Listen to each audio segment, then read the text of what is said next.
तुमचा घर खर्च आज जर 15,000 रुपये महिना असेल आणि 6% महागाईचा दर मी धरला तर पुढच्या 15 वर्षात हा खर्च 36,000 रुपये महिना होणार आहे.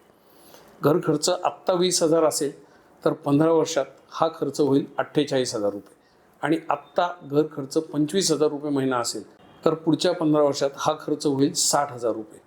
त्यामुळे गुंतवणूक करताना तुम्हाला 2 गोष्टींची काळजी घ्यायची.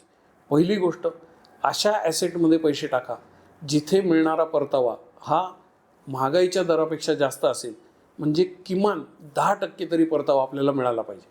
आणि दुसरं, तुम्ही जर हा खर्च नीट मॅनेज केला तर प्रॉपर गुंतवणूक करून तुम्हाला अशी परिस्थिती निर्माण करता येईल की तुम्हाला कम्प्लिटली पॅसिव्ह इन्कमवर जगता येईल.